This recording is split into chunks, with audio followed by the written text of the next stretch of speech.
Football then and now, a fun look at football nostalgia and the modern game intertwined. Join us.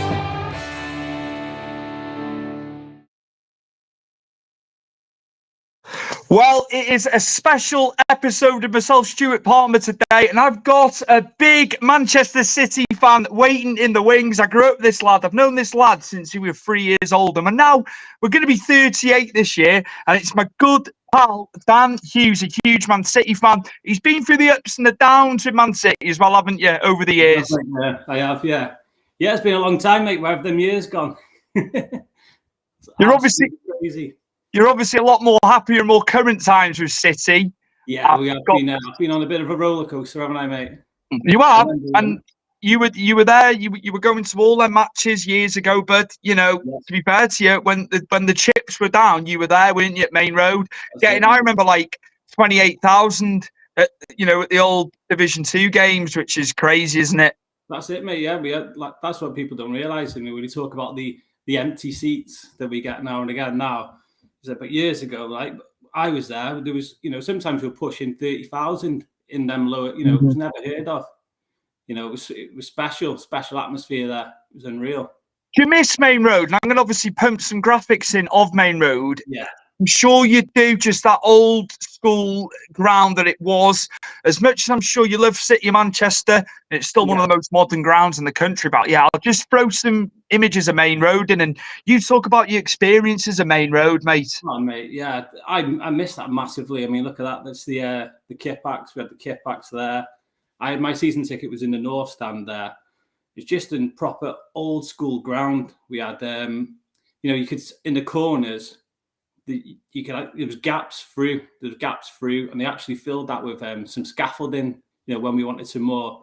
So yeah, you got the little gaps there. I don't know if you can see the scaffolding there. You can see them. We used to call one the Gene Kelly stand, as everyone used to say, because he used to singing in the rain. Used to sit there and you just absolutely soaked. But yeah, my season ticket was in the North Stand, and we were like the vocal crew of Main Road. I miss it massively. The heart of Moss Side. It was just like a special atmosphere. I mean, as much as the Etihad now is mega, it looks amazing. For me, I don't know if it's just the nostalgia side of things, looking back to when I was a kid going, home and away. But yeah, it's just a special, it's a bit like, you're going to go through the same thing now with Goodison, aren't you? That sort of, it's a proper old school stadium. It was awesome. Just amazing for you, what happened there. And I remember I was actually at the same game. Well, it's not the same game. Sorry, should I say? I'll rejig that. Yeah. Getting ahead of myself. I was at the last game of the season at Goodison. Sorry, I wasn't with you. City Liverpool last game, but I went. We were playing Villa. I went with our friend Luke Turner and my dad. Yeah. So we were at the final day in 95, 96, weren't we? So yeah, your memories of that. Yeah, that's one of their memories that just is ingrained in my head. It was 95, 96, Liverpool, last game of the season. We've got to win. I think it was Coventry and Southampton. We're all like sort of vying to. We're all in the fight to stay up. So I think we got first half. We got hammered, doing like 2-0. Ian Rush scored with old Ian Rush. And we managed to, I think we came back, Kit Simons and Uwe Rosler equalised 2-2, stadiums bouncing, and everyone's like, come on, we can do this. There's a bit of controversy about it all because Alan Ball was a manager at the time. He got passed some information that we only needed a draw. So it was like late on in the game, and I think it was like Uwe Rosler and Steve Lomas took the ball to the corner, and they wasted like 4 or 5 minutes. I can't remember exactly. It was only 10 at the time. It's proper stuck in my head. And instead of us pushing for that third goal, because we were on the ascendancy. We were the better team in that second half. But we just got told, fight, hold the ball there. And obviously we ended up, killing off the game 2-2. And then all the news started filtering in that it wasn't enough. And we were relegated. It was horrendous. I cried my eyes out, I'll tell you that. I've got a big like triggering thing. Anytime Oasis Don't Look Back in Anger comes on. That triggers me, and I'm like, I remember. There's me crying in the, I think it was the old Platt Lane at Main Road with my dad, tears in my eyes. Anytime that song comes on, it takes me back to that moment. It's crazy. Surely people had pocket radios. You used to see that over the years, didn't you?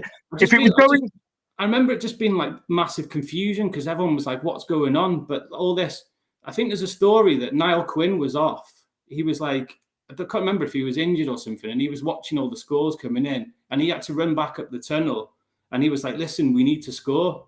But I think the damage was done at that point. Like, it was a long coach journey home. That was, to tell you. I can imagine for you, especially. You know, we were like 9 years old, weren't we? 9, 10. I think we went to the football club that we used to play for. And I remember sitting on that coach, and we all got free tickets, something to do with the football club. And I just remember 2 girls, probably big listeners of this podcast, mate, Emma Shilcock and Becky Arden-Smith. Yes. And I remember them tapping me on the head. You know, I mean, I used to have hair back then, and they were tapping me on the head saying, and I was just crying, 9-year-old boy crying. They're like, it's only football. And I was like, listen, don't speak to me. Horrible. This is my world. This is, it meant the most, didn't it? Yeah. City to you at that time, that juncture in your life. I'm going to pull up an iconic play around that time. Yeah. As much as you were in the doldrums and were struggling as a club, I'm going to put a guy that you wanted to speak about, Georgie Kincladze. My word, your memories of him, just what he could do with the ball, scored some great goals for you, didn't he? So I remember one against Southampton, that sticks in the mind. That's the one that sticks in everyone's mind. He was just, the ball was just like, he was like kind of like in your like a Messi style, obviously not the levels of Messi, but the ball was just glued to his feet, like a Georgian wizard he was. I remember I had the big massive like drawing of him on my like a picture on my wall at home. Idolized him. He's only with us about 3 years, I think, 3 or 4 years. But that goal night, I don't know, was it 96? It might be 96 when he took on about 6 or 7 Southampton players and dinked it over the keeper.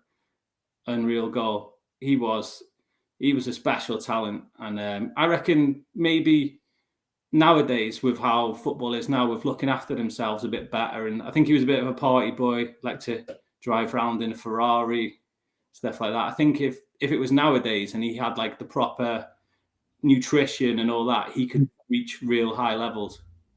You've got to wonder with Kvaratskhelia at Napoli whether he idolised him, because he's a Georgian who's got, making a name for himself there in Italy, and you got to wonder.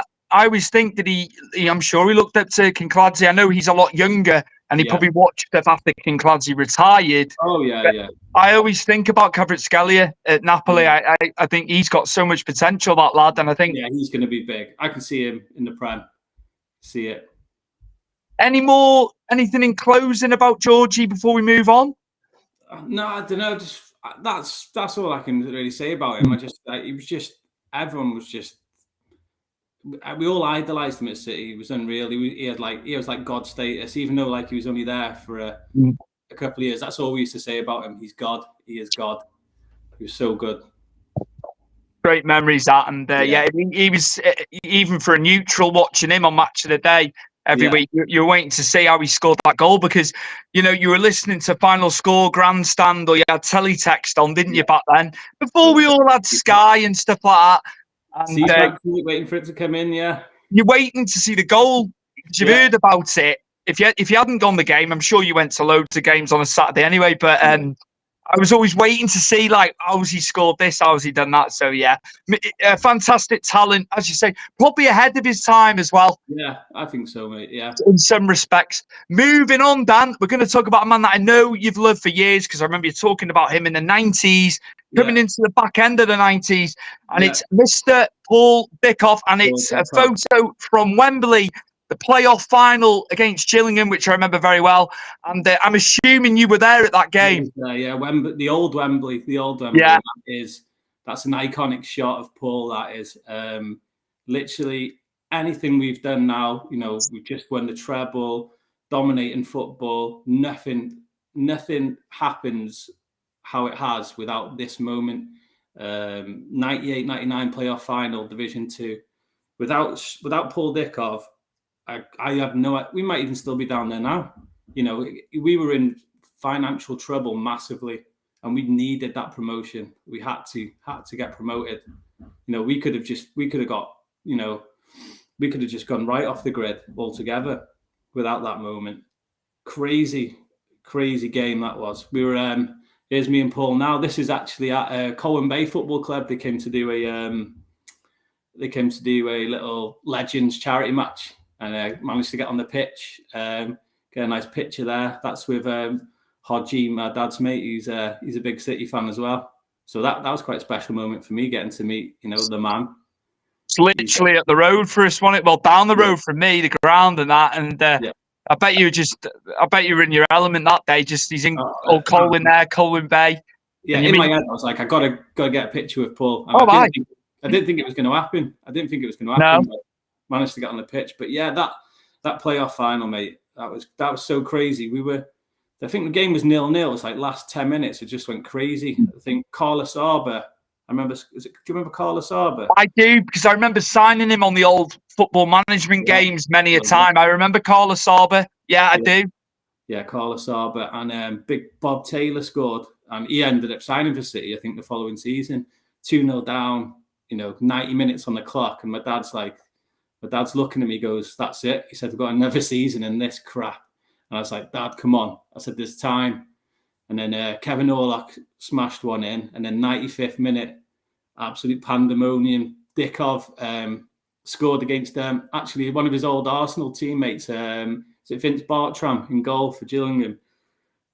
Just honestly pandemonium. And then I can't even remember the extra time, but then I remember the penalties with Nicky Weaver.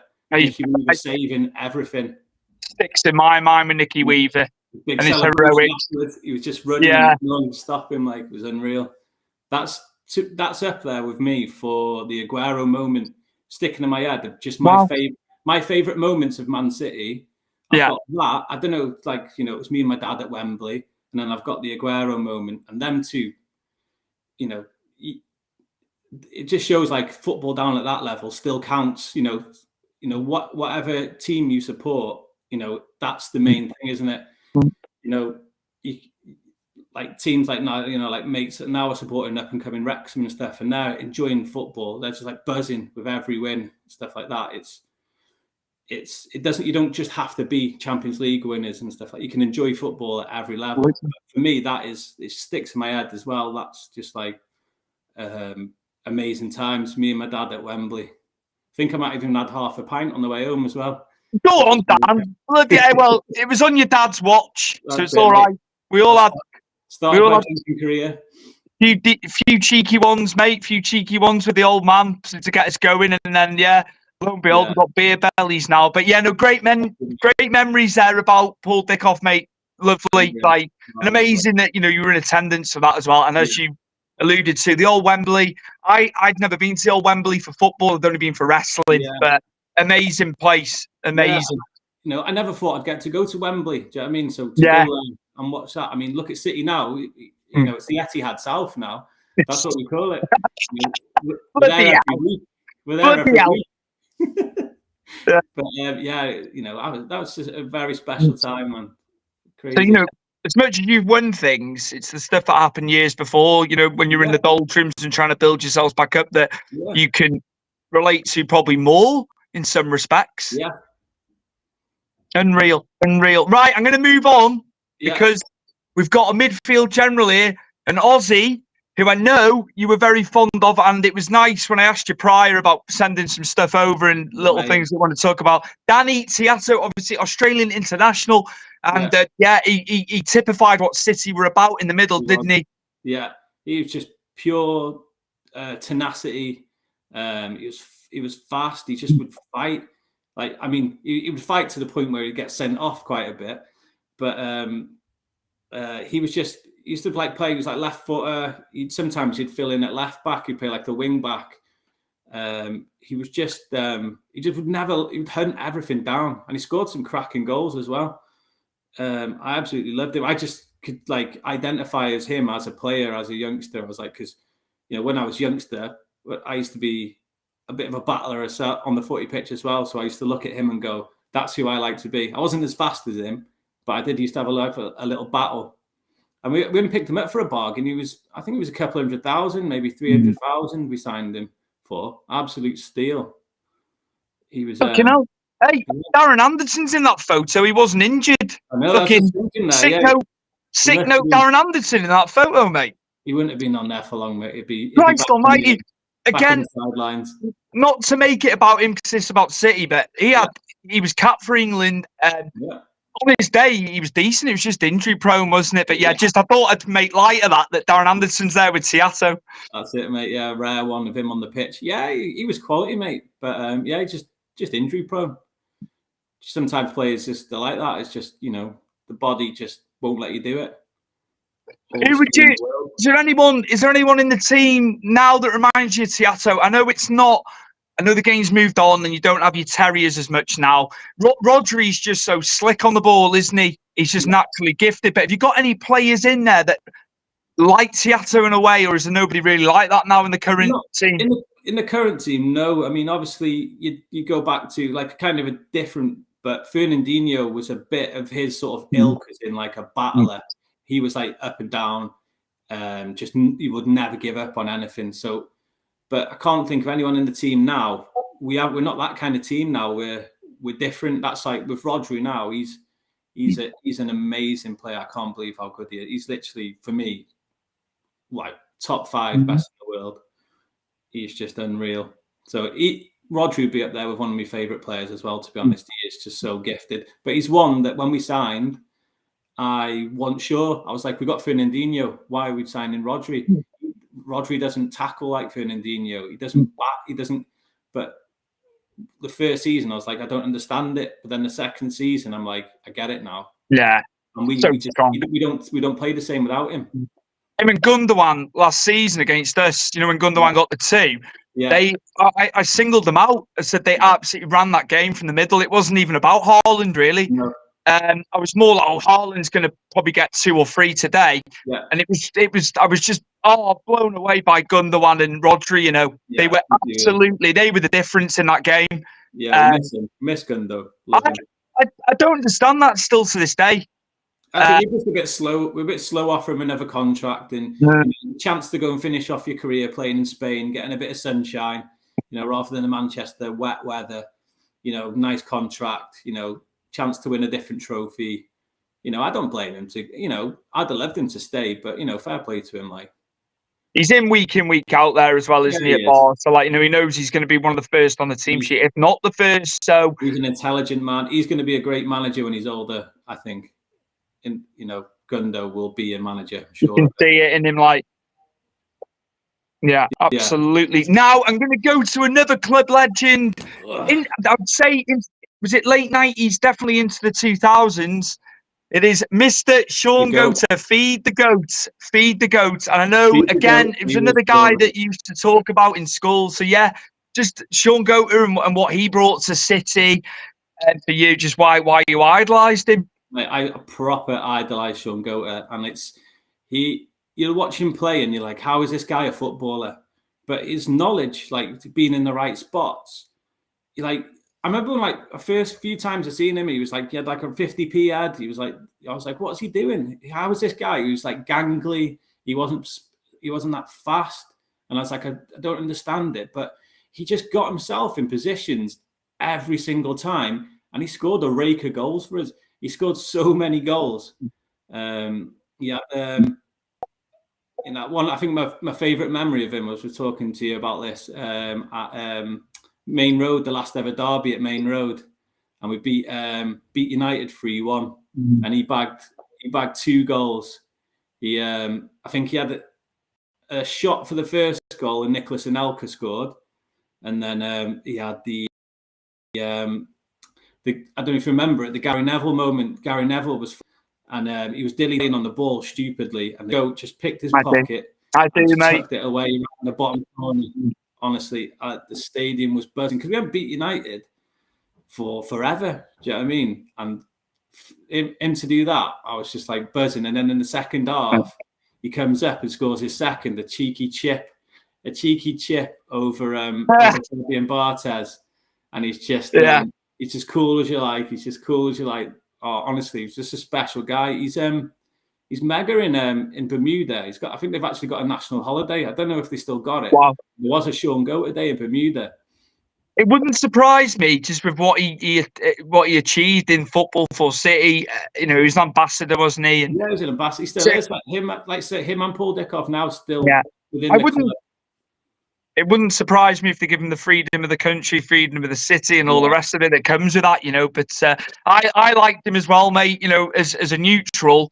Yeah. And him and Anelka, as you say, in that game, brilliant. I think Matt Bradburn, who was mates with my Alex.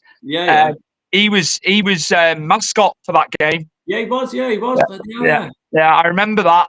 Yeah. I remember him in the tunnel and stuff on TV. Yeah, I remember that actually. Yeah, last ever derby at Main Road. That's Matt. That's him and his dad. I remember him and his dad, like they were obviously younger than us by about 5 years. Yeah. And I remember him going and he was mascot for that game. Yeah. Crazy. Where's the time gone, Dan? Where's the time gone? 2002, mate.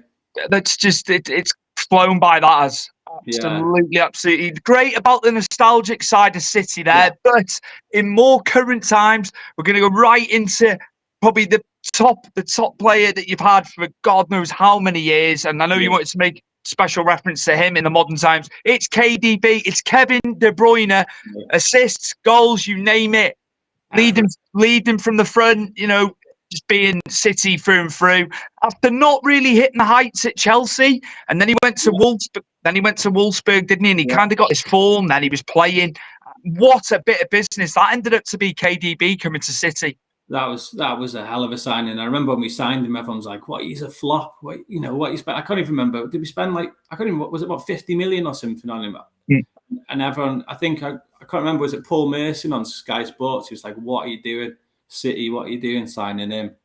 And honestly, he is how he's never won Ballon d'Or is crazy. I mean, I know you've had the Messi and Ronaldo monopoly on it for so many years, but this guy, even battling his injuries and stuff, because he has had quite a few injuries, maybe that's held him back a little bit over the years, but he is honestly, how he sees the game is just crazy. It's like he's a robot.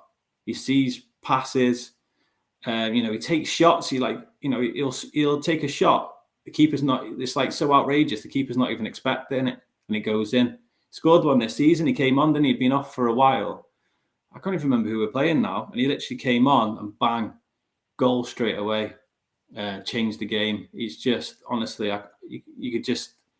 There's no amount of things you can say about this guy. He's just unreal, man. I think testament to your squad depth, really, when he has been injured, because as big a player as he is, first names on the team sheet and that. I think if you didn't have the squad you had, it would. But you have, haven't you? Which is good for you guys. But everybody knows that KDB would walk into any team in Europe, in the world, hands down. Any team, yeah. How much longer do you think he'll be with you? Because you've had him for a while, haven't you? I don't know. I think he's got another couple of years, 2 or 3 years at the top. It just depends now, with all these big, crazy bids from maybe what is it, from the Qatar nations or places like that. I think will he be tempted to go and take some money? But I think he's got enough money on him as it is. Does he need to go somewhere like that? Like, did Ronaldo need to go out, where he went to? He's got enough money, just retire at the top, basically. So I think if he stays with us until the end, that's what I want him to do anyway. Stay with us until he retires, basically. Joe Rotherham, good friend of ours. I don't know who Joe supports. I hear a bit of this, a bit of that. One week he's whoever's top, then he's whoever's winning in Europe, and the other. Bold guy's clueless. That could be me or you or him. It could be himself, I think, because he doesn't know much about football. I mean, so I'm clueless. I'm probably clueless, like, but yeah. Oh, he's put another one in here, mate. Looks about 78. Now we know he's talking about himself. Joe, Dan's going Boulder Grace. Me and you aren't. I tell you that, we're hiding it with caps and all that. You got to embrace it. You can see the shine on the idea. Dan's got a set of cojones on him. So yeah, just good comments there, Joe. Thanks for coming on. We appreciate it. Good friend of ours, Joe Raverin, from the school days and obviously now as well. Yeah, Dan, I just want to ask before we go, do you think you will win the title this year? It's become a 3-horse race. I felt Arsenal were going by the wayside about 2-3 months ago. Just look at their goal difference now, and they've probably got the most solid defence in the league. Yeah. But do you feel it's yours for the losing this year, the title, the Premier League? I think it's in Liverpool's hands, just because looking at their fixtures. Although, I did look at that United fixture as an easy one for them, but obviously they've just lost to United yesterday. So that might turn it a bit, but I can't see them dropping many points. Liverpool, obviously, we will motor on now. We will just keep motoring now, churning out. So it's up to them to keep up. Arsenal have done great. Liverpool, Liverpool. They've battled with us for years without actually winning much. I know they think they've won the Prem once. So I know Klopp's going now. People will, the media will hype it up, saying, it'll be amazing if Klopp wins it on his last game. But I don't know. It's a 3-horse race. But I think we won't drop many points now. We won't. Would I be right in thinking you on paper now? This is on paper. It's not when you're on the pitch and you're doing it. Do you think you've got the harder running of the 3? Because obviously, me and Chris talked about the title race a few weeks back now, and to be fair, he was going with you guys. I've gone with Liverpool. Liverpool. I just think they're going to do something. But after yesterday, I mean, they threw that away yesterday. Yeah. That game. I mean, that was crazy to me because they were in the ascendancy, but they didn't take their chances. Yeah, that's crazy that was. What a game that was. But then we got slated because we didn't give Arsenal the rub when we did that. I think Arsenal got tough. I think Arsenal have got the toughest. I don't know, actually. I can't remember now. But I know we've got them next. So I think after that, you'll see. But, I'd obviously love it, but can we win the league every season? Every single season. Well, this is what you were saying to me the other week, wasn't it? How many times was it? Fergie did 3 in a row, didn't he? Yeah. But he never managed to get 4 in a row. You were saying this the other week, weren't you? Yeah, that was it. 4 in a row. That'll be special. Pep will be thinking that way as well. Only serial winner that he is. I think. I think if you were giving me the option, Champions League twice in a row or Prem 4 times in a row, I would go Champions League. But if we could do the treble again, the double treble, that would be, I think that takes anything out of the equation of who's the greatest manager of all time. That's Pep Guardiola. If he achieves that this season, no one can ever question him. I'm just going to move on to internationals as well, actually, because I remember you having Wales tops in the 90s. I remember you having the white one with the green on, the Umbro one. Yeah. We've obviously got Finland on Thursday. It's one and done. It's just one leg. We're at home. Yeah. On paper again, I think we've got enough in that squad. I think the lads that are in the Prem, Harry Wilson, players of that ilk, I think we've got enough to beat them. I think, obviously, it'll be Poland out of Poland, Estonia in the other semi. So, do you think we'll, obviously not overlooking Finland, but do you think we'll be able to do it and beat Poland and get to the Euros? Yeah, I think, I reckon we'll be able to beat Finland. It'd be special if we could get through again, especially not having, the talisman Gareth Bale in the side. I think we've got enough to get past them. Definitely. It'd be interesting to see. But it'd be nice to have another big comp for us, wouldn't it? I bet that group, if we do get through, the group's very hard. But you look, Scotland have qualified for the first time in how many years? Since '98. Yeah. They've actually got a better group. I'm trying to think who was in that group now, but I looked at it on paper the other week and I was like, that's a group of death. But because we've gone through the playoffs, isn't it? Yeah, they dropped points in Armenia in the qualifiers. I remember that. It was like that's where it kind of come undone. But hopefully, Dan, we can do it. He's got a lot of young players coming through. Rob Page, hasn't he? I like that Jordan James from Birmingham. Yeah, this is it. I've got a lot of a couple of years ago, I was looking towards the future, and I was like, we're going to struggle. But yeah, like players like that now have started coming through, and you're like, actually, we could be all right, could be okay. What are your thoughts on Aaron Ramsey? Do you think, obviously, he's in the squad, he's going to start him? Do you think his days are not what they were? Now I know his age and stuff like that. What are your thoughts on Ramsey? He's been a quality player, mate. He's got one more tourney in him, hasn't he? One last hurrah, mate. Go out in style. Win the Euros with Wales. Fingers crossed, mate. Fingers crossed. Hopefully, Lewandowski doesn't do us in the final, all being well, and we qualify. But yeah, Dan, thank you so much for coming on, talking about your beloved Manchester City. Yeah. Again, I will say this: the amount of years you were going to the games at Main Road when it was the bad times, but it was good hearing your outlook that you had so much enjoyment even when you were in the old Division 2 and the old First Division Championship League 1 now that we would call it. That was nice to hear, considering everything that you've won in more recent times. Even though we were crap and everyone was giving me stick, I still loved it. I was the only Man City fan around. Yeah, you were. Yeah, that was it. I see fucking loads of Man City shirts now, but that's it. Success, isn't it? It was the same with United. Yeah. It was the same with United. Everyone was United, weren't they, for the most part? So yeah. It's now embarrassing to be a United fan rather than a City fan. So yeah, obviously Chris has not been with us today, but we are going to do a few of these where we're going to peel off and do separate episodes of people because he's got friends who are football fans as well. So he'll be doing this as well. Double the content as we're going to do. We will peel away from the main show to interview friends and people within football as well.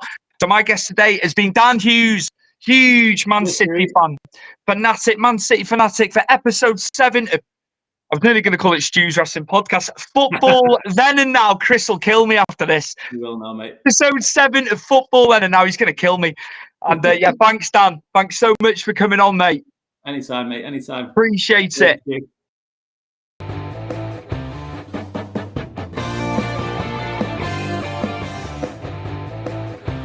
Football Then and Now. A fun look at football nostalgia and the modern game intertwined. Join us.